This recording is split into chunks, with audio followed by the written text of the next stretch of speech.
Hallelujah. प्रभु की स्तुति हो, परमेश्वर का धन्यवाद। आइए हम उसका धन्यवाद करेंगे और प्रार्थना में जाएंगे। धन्यवाद धन्यवाद धन्यवाद धन्यवाद धन्यवाद धन्यवाद धन्यवाद धन्यवाद। महान जीवित परमेश्वर आपका धन्यवाद। राजाओं के राजा, प्रभुओं के प्रभु, सर्वशक्तिमान परमेश्वर आपकी स्तुति हो। हालेलुया। धन्यवाद धन्यवाद धन्यवाद धन्यवाद धन्यवाद। तारीफ तारीफ तारीफ तारीफ तारीफ तारीफ तारीफ। खुदावंद आपके सम्मुख आते हैं आज की सुबह, आपका धन्यवाद करते हैं। एक बार फिर आपके चरणों में आते हैं। हम दुआ करते हैं एक एक भाई बहन के लिए, बुजुर्ग नौजवान बच्चों के लिए। प्रभु प्यारे परमेश्वर, एक एक आत्मा को आपने इस दुनिया के अंदर भेजा है ताकि प्रभु आपको जाने और प्यारे परमेश्वर आपका भय रखें, आपकी महिमा करने पाएँ। धन्यवाद खुदावंद सारी बातों के लिए। महान जीवित परमेश्वर आपका धन्यवाद। सारी बात आपके हाथ में सौंपते हैं। आप पवित्र आत्मा जी हमें सिखाएं। धन्यवाद प्रभु। हालेलुया। सब कुछ आपके हाथ में सौंपते हुए धन्यवाद के साथ प्रार्थना प्रभु यीशु के नाम से मांगते हैं, आमीन। हालेलुया। प्रभु का धन्यवाद। हे या तो हे खुदावंद, हमद करूं मैं तेरी स्तुति के योग्य तेरा नाम। हे या तो हे खुदावंद, हमद करूं मैं तेरी स्तुति के योग्य तेरा नाम। हे या मैंने न जाने गहराई समुद्र की, लहरों की कोई परवाह न की। मैंने न जाने गहराई समुद्र की, लहरों की कोई परवाह न की। उतरा मैं समुद्र की गहराई के बीच में, तेरी आवाज़ सुनकर प्रभुवर। तू ही खुदावन, हम करूं मैं तेरी स्तुति के योग्य तेरा। हे या गरते समुद्र की लहरों की हलचल से लगता है डर मुझे मेरे प्रभु। गरते समुद्र की लहरों की हलचल से लगता है डर मुझे मेरे प्रभु। पाँव मेरे डूब रहे गहराइयों में, हाथ बढ़ा कर मुझे तू संभाल। हे या तू ही खुदावन, हम करूं मैं तेरी स्तुति के योग्य। हे या मुझसे बड़े भक्त और ताकत वाले गिर पड़े इस रणभूमि में। मुझसे बड़े भक्त और ताकत वाले गिर पड़े इस रणभूमि में। देखता हूँ मैं उनकी हड्डियों के ढेरों को, प्रभु की कड़ाई उन पर जो गिर पड़े। हे या तू ही खुदावन, हम करूं मैं तेरी स्तुति के योग्य तेरा नाम। हे या हालेलुया। प्रभु का धन्यवाद। प्रभु की स्तुति हो। हे यहा तू ही खुदावन, हमद करूं मैं तेरी स्तुति के योग्य तेरा नाम। प्रभु का धन्यवाद। ठीक है, प्रभु का धन्यवाद। आइए हम प्रभु के वचन में चलेंगे। हम थोड़ा प्रभु के वचन में देखने जा रहे हैं कि प्रभु के भय का क्या परिणाम है। प्रभु के भय का क्या परिणाम होता है। आपकी नजरें इधर हो मेरी तरफ, सब इधर देखना। आपका ध्यान कहीं और जाएगा और विचार कुछ और आएंगे, लेकिन जब आप प्रभु के वचन को सुनोगे तो आपका ध्यान भी होना चाहिए ना उधर। तो यहाँ प्रभु के वचन में पढ़ेंगे नीति वचन और उसका 14 अध्याय, उसका 26 और 27 वचन, 2 वचन पर मनन करेंगे। पढ़िएगा। निकाला होगा आपने, मैं पढ़ूंगा आपके लिए। हे यहोवा के भय मानने वाले को दृढ़ भरोसा होता है और उसके पुत्रों को शरण स्थान मिलता है। यहोवा का भय मानना जीवन का सोता है और उसके द्वारा लोग मृत्यु के फंदों से बच जाते हैं। फिर दोबारा पढ़ूंगा। यहोवा के भय मानने वाले को दृढ़ भरोसा होता है और उसके पुत्रों को शरण स्थान मिलता है। यहोवा का भय मानना जीवन का सोता है और उसके द्वारा लोग मृत्यु के फंदों से बच जाते हैं। हालेलुया। प्रभु का धन्यवाद, प्रभु की स्तुति हो। मेरे विचार में ऐसा आया, आत्मा में ऐसा आया कि कलीसिया में बहुत से लोग हैं जो प्रभु का भय नहीं रखते। वो ऐसा सोचते हैं शायद ये एक साधारण प्रार्थना है, साधारण आराधना है, बस ये है, बस ये तो। लेकिन उनको ये नहीं पता परमेश्वर क्या है। जिन लोगों को परमेश्वर के बारे में पता है ना, और ज्ञान वो रखते हैं परमेश्वर का, लेकिन रास्ते पे नहीं आए प्रभु के, वो भी परमेश्वर का पूरा भय मानते हैं। वो भी परमेश्वर का पूरा, लेकिन इनको क्या हो गया, जो रोज आराधना करना, प्रार्थना करना है, वचन पढ़ना, इनको क्या हो गया, उनको हो क्या गया। परमेश्वर का भय मानने का यहां पर नतीजा लिखा है, परिणाम लिखा है। क्या लिखा है? नंबर 1 क्या होता है? दृढ़ भरोसा। मतलब भरोसे की कब वो जरूरत पड़ती है? जिस समय आदमी परेशान है, जिस समय आदमी चिंतित है ना। अगर परमेश्वर का भय होगा अंदर, तो हमारा भरोसा किस पर होगा? उसी पर होगा कि हर एक परिस्थिति में कौन संभालेगा? परमेश्वर संभालेगा। नंबर 1 भरोसा क्या होगा? दृढ़ होगा। और दूसरा, उसके पुत्रों को शरण स्थान मिलता है। उसके पुत्रों को क्या मिलेगा?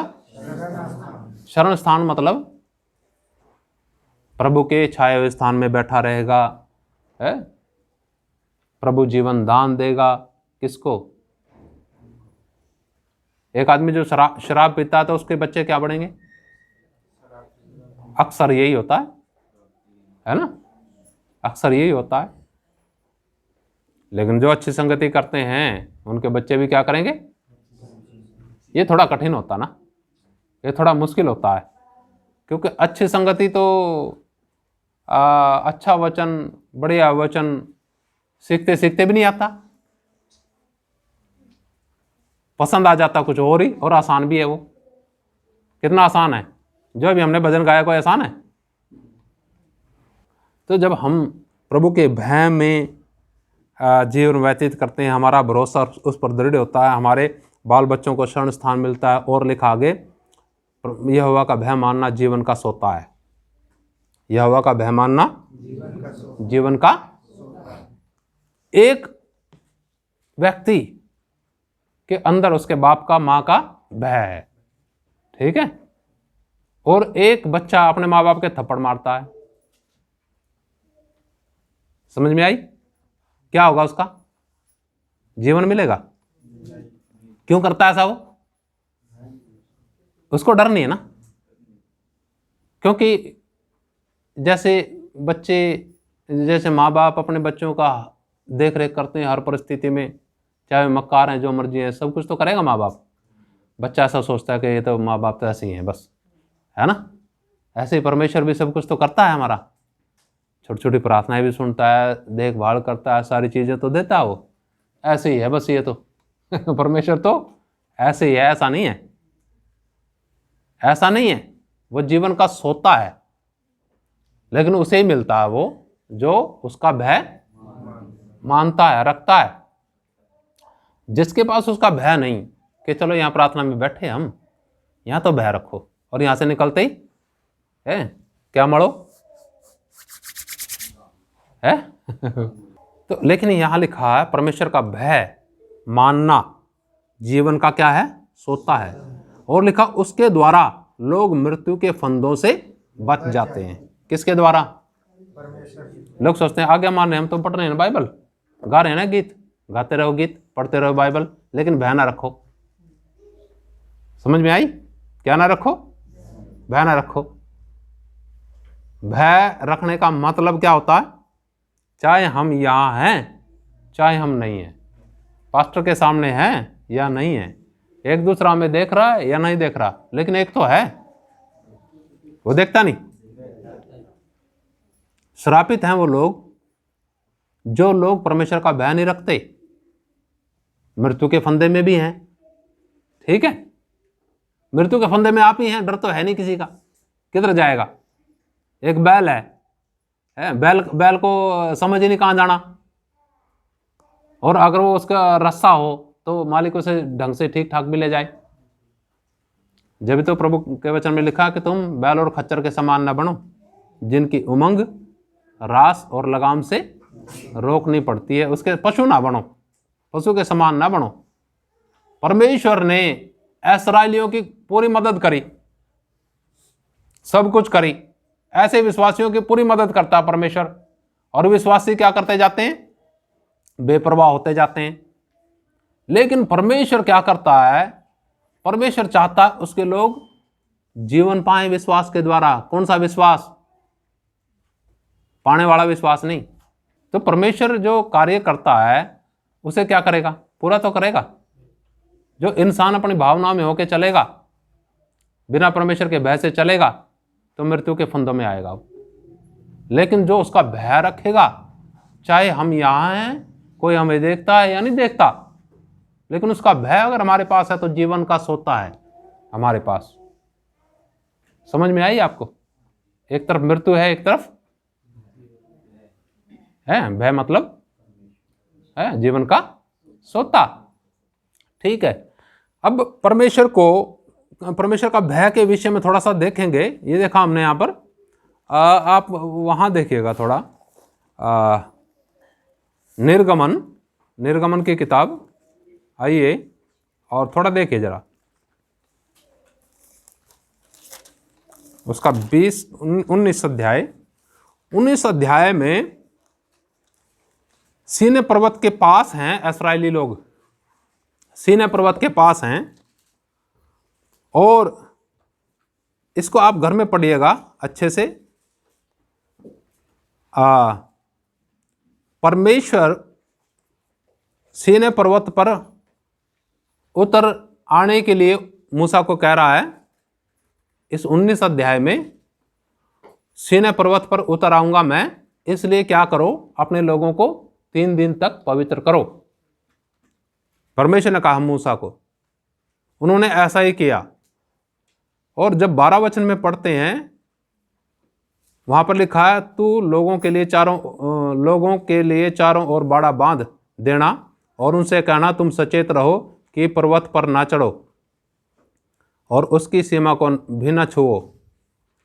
यहाँ नियम कायदे लिखे हुए हैं, अगर कोई पर्वत को छुएगा निश्चय मार डाला जाएगा, यहाँ लिखा है। उसको हाथ से ना छुएं, जो छुए उस पर पथरवाह किया जाए।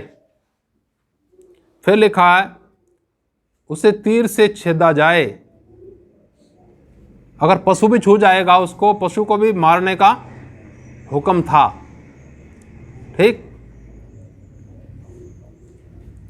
लिखा है जब महाशब्द वाले नरसिंह का शब्द देर तक सुनाई दे तब लोग पर्वत के पास आए। छूने का हुक्म नहीं था उधर। ठीक है, फिर क्या हुआ? यहां लिखा है 16 वचन में, जब तीसरा दिन आया तब भोर होते ही बादल गरजने और बिजली चमकने लगी और पर्वत पर काली घटा छा गई। फिर नरसिंगे का बड़ा भारी शब्द हुआ और छावनी में जितने लोग थे सब कांप उठे। यहां परमेश्वर उतर आया परमेश्वर। क्या था? है? यहां परमेश्वर अभी तक उतरा भी नहीं, लेकिन लोगों की कंपकपी पहले छूट गई। भय का जिक्र है ना, भय का जिक्र हम करें ना, थोड़ा समझना। यहां जिस परमेश्वर की आप आराधना कर रहे हो उसी का यहाँ जिक्र है।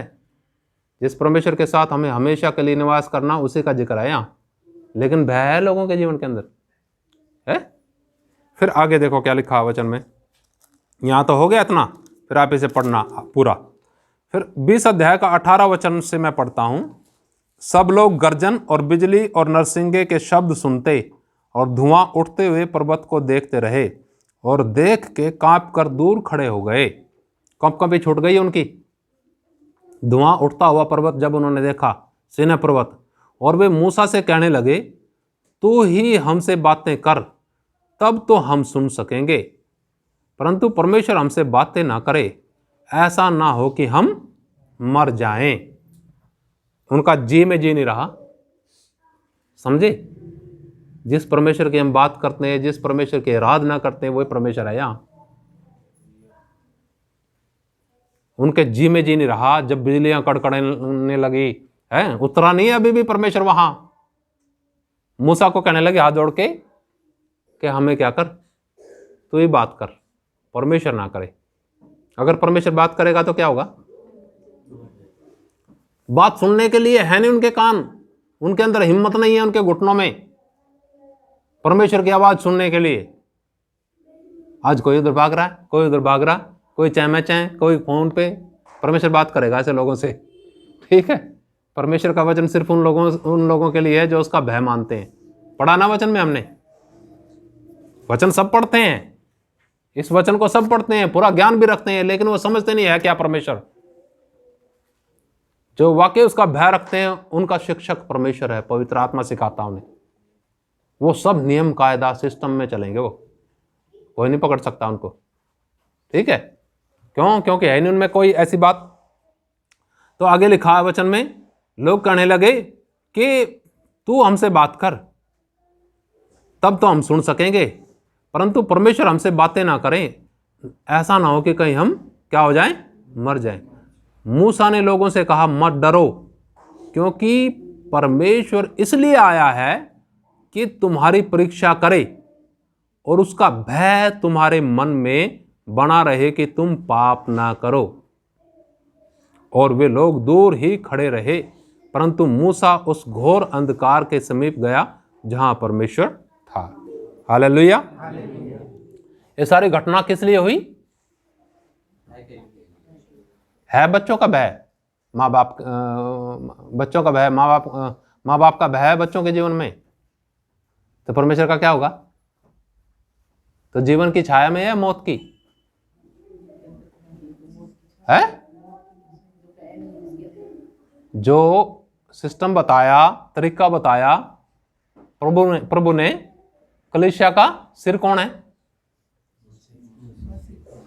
और मनुष्य का है यीशु।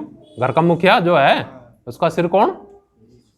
ठीक, सिस्टम बताया परमेश्वर ने, परमेश्वर के वचन में। वो सिस्टम नहीं मिलता आज। क्यों नहीं मिलता? क्योंकि परमेश्वर का भय नहीं है, परिवारों में भय नहीं, ठीक है? ऐसा विनाश कर रखा है शैतान ने कि बस एक भी ना बच जाए, एक भी जीवन ना पा जाए। लगे रहेंगे बच्चे दुनियादारी की चीज़ों में, उन्हें ये नहीं पता परमेश्वर भी देख रहा है। ना, परमेश्वर नहीं देख रहा है? आज फोन ने ज़्यादा बर्बाद कर दिया ना। फोन ने कितने बर्बाद कर दिया? थोड़ा सा भी भय है? यहाँ लिखा 3 दिन तक क्या करो? पवित्र करो अपने आप को, तब मैं सीनै पर्वत पर उतरूंगा, ठीक है? उन्होंने अपने आप को पवित्र किया, फिर भी कांपने लगे। उनकी पवित्रता भी काम नहीं आई परमेश्वर के आगे। देख लो, बता दूं मैं आपको, परमेश्वर वो है, परमेश्वर जिसके पीछे हम चलते हैं, जिसकी आराधना हम करते हैं, जिसने अपने पुत्र का बलिदान दे के आपके मेरे पापों की पूरी पूरी कीमत चुकाई। क्या करेगा? छोड़ देगा वो? जो उसके लोग हैं, जो उसका भय मानते हैं, संभालेगा, सहायता करेगा, लेकिन उनको जरूर छोड़ देगा। जो कहते हैं कि ना बस हम तो विश्वासी हैं ना, पक्के, इतने साल पुराने विश्वासी है ना, बने रहो विश्वासी, ठीक है? विश्वास तो करने वाला शैतान भी है। याकूब की पत्री 2:19 में लिखा ना, क्या लिखा? तुम भला करते हो, परमेश्वर पे विश्वास करते हो। शैतान भी विश्वास करता है, थरथराता और कांपता भी है। क्या लिखा वहां? कितने कांपते हैं यहाँ? थरथराते हैं कितने हैं? परमेश्वर के नाम से कांपते हैं। अब बताओ, विश्वास करने वाले में सबसे पहले अगर उद्धार होना तो फिर शैतान का होगा। ये विश्वासी कहते हैं हमारा उद्धार हो गया हो गया हो गया, भय तो रत्ती भरनी है जीवन में परमेश्वर का भय तो है नहीं, वो भी तो विश्वास रखता है, वो भी तो परमेश्वर को कंप्लेंट करेगा जाके, विश्वास करने से तूने इनको उद्धार दिया तो मैं भी तो विश्वास करता था। समझ में आ गई? विश्वास करने का मतलब कर्म करना, उसका भय मानना, ये समझना कि उसके पास मैंने जाना है। कहाँ लगा हुआ हूं मैं, कहाँ फंस गया मैं दुनिया में? ये दुनिया तो बिल्कुल गर्त में है, बिल्कुल नाश की तरफ जा रही है। समझ में आई? तो जब हम गंभीर होंगे, हमारे अंदर परमेश्वर का भय होगा, तो परमेश्वर की सामर्थ काम करेगी, स्वर्ग की सामर्थ काम करेगी आपके जीवन के अंदर। मैं नहीं आती है वहाँ, ठीक है? अपना कुछ नहीं रहता वहाँ, क्योंकि परमेश्वर की उपस्थिति होती है। ठीक? तो हम जो कार्य कर रहे हैं ना, हम कार्य, ध्यान से सुनिएगा इधर ध्यान से, हम कार्य वो नहीं कर रहे हैं कि आपको चंगाई मिले, आपका सिर दर्द ठीक हो, आप ये आप वो पूरे जड़ पकड़ो दुनिया के अंदर। नहीं, हमारा कार्य है कि एक ऐसा मंदिर बनाना जिसके अंदर सिर्फ और सिर्फ परमेश्वर की महिमा भरे, वो आप और हम हैं। समझ में आई उद्देश्य हमारा? ये उद्देश्य है हमारा, और कोई उद्देश्य नहीं है। कोई ठीक हो प्रभु का धन्यवाद, ना ठीक हो कोई बात नहीं, हम प्रभु की मर्जी स्वीकार करके संतुष्ट रहते हैं उसमें। हम प्रभु की मर्जी स्वीकार करके क्या रहते हैं? संतुष्ट रहते हैं। नहीं तो कितने लोग हैं, नौकरी भी लग गई, क्या क्या हो गया उस भाई को, है कहाँ है आज? वो हो गया गायब, उसने नहीं देखा परमेश्वर के काम को। असली कार्य होता है ये जो बता रहे हैं ना, ये होगा परमेश्वर के वचन के द्वारा, ये होगा अनुशासन के द्वारा, ये होगा परमेश्वर का भय रखने के द्वारा। जो परमेश्वर का भय मानता है उसके पास जीवन का सोता है। सोचो जीवन किसके पास है आज? जीवन है, क्यों नहीं है? क्योंकि भय नहीं है ना, परमेश्वर का डर नहीं है ना। घरों के अंदर शैतान ने पूरी तोड़ फोड़ मचाई हुई है, जीवनों के अंदर शैतान ने पूरी तोड़ फोड़ मचाई है, और प्रभु कहता है मैं इसलिए आया कि वे जीवन पाएं और बहुतायत से पाएं। नजर आता है जीवन? नहीं आता। इसलिए नोट कर लीजिएगा, समझ लीजिएगा, और प्रभु को बोलिए प्रभु आपका भय मेरे जीवन के अंदर पाया जाए, मैं आपके डर में अपना जीवन व्यतीत करूं। ठीक? एक भजन हम गाते हैं ना कि तेरे आत्मा से भागकर मैं किधर जाऊं, है ना, तेरी रूतों मैं भला किस तरफ नस्सा, है ना, एक जबूर है ना, भजन संहिता। अगर मैं आकाश पे चढ़ जाऊं तो वहां भी तू है, पाताल में उतर जाऊं तो वहां भी तू है, घोर से घोर अंधेरा मुझे तुझसे छिपा नहीं सकता, क्योंकि वो भी एक उज्याले से भी बहुत अच्छा प्रकाश देगा। अंधेरा भी परमेश्वर के लिए कहां छिपोगे? आत्मा कहीं नहीं छिप सकती। इसलिए समझ जाओ, इसलिए संभल जाओ। संसार के नहीं है हम कि संसार के साथ नाश हो जाएं। संसार में से प्रभु ने अलग किया, फिर भी रह के कौन सी लालसा? संसारिक। रह के कौन सी चमक दमक की इच्छा? संसारिक। कारण क्या है? वो कारण परमेश्वर के वचन से कटना है, और कटने का कारण वो है परमेश्वर का भय न रखना। जो भय रखेगा उसको परमेश्वर स्वयं अपना वचन खोल के देगा। ये जो वचन है ना, खोल के देगा, फिर समझ में आएगा, फिर मिलेगा जीवन। ठीक? फिर समझ में आएगी कि है क्या परमेश्वर, नहीं तो समझ में नहीं आता लोगों को। मैं प्रभु का धन्यवाद करता हूँ, बहुत से लोग हैं जो प्रभु का भय रखते हैं, बहुत से लोग हैं जो कष्टों में जीवन व्यतीत करते हैं, बहुत से लोग हैं जो कोई समझौता नहीं करते, जो प्रभु के वचन ने कहा वही करेंगे हम। ये मेरा तो वचन है नहीं, ये मेरा तो कलाम है नहीं, हम तो कुछ नहीं हैं, हम भी आपकी तरह हैं। हमारी भी यही प्रार्थना है, हमारे भी यही है कि प्रभु मैं आपके भय में अपना जीवन व्यतीत करूं। ठीक? तो हम सब ने मिल करके उसके भय में अपना जीवन व्यतीत करना है, ताकि उसके जीवन को अपने जीवन के अंदर देखें, और उसके कार्य को भी देखें, उसका कार्य किस प्रकार से होता है वो भी देखें। आइए हम सब आंखें बंद करेंगे, प्रभु का धन्यवाद करें और उसके भय के लिए हम निवेदन करें, उसका भय हमारे जीवनों के अंदर पाया जाए। अपने घुटनों पे आ जाएंगे, प्रभु का धन्यवाद करें। महान जीवित परमेश्वर आपका धन्यवाद, राजाओं के राजा आपका धन्यवाद, प्रभुओं के प्रभु आपका धन्यवाद। हालेलुया। प्रभु जी अपने स्वर्गीय सामर्थ्य से भरें अपने लोगों को। हालेलुया। धन्यवाद यीशु। हालेलुया। प्यारे प्रभु अपने भय से भरें लोगों को। प्यारे परमेश्वर हम सब के जीवन के अंदर आपका भय पाया जाए। प्रभु संसार का आकर्षण, संसार के विचार अपनी तरफ जब खींचते हैं तो प्रभु जी आपकी उपस्थिति हमें उन सब के ऊपर जय प्राप्त करने के लिए सहायता करे। धन्यवाद मेरे प्रभु, अपने बच्चों पर आपकी कृपा करें प्यारे परमेश्वर। और ये दुनिया नाश की तरफ जा रही है, अंत की तरफ जा रही है प्रभु। हालेलुया। दुनिया के अंदर त्राही त्राही मची हुई है प्रभु, लेकिन प्यारे परमेश्वर आपने अपने बच्चों पर अपना फजल रखा, उसके लिए धन्यवाद। ओ प्यारे प्रभु आपके भय में हम सब अपना जीवन व्यतीत करने पाएँ।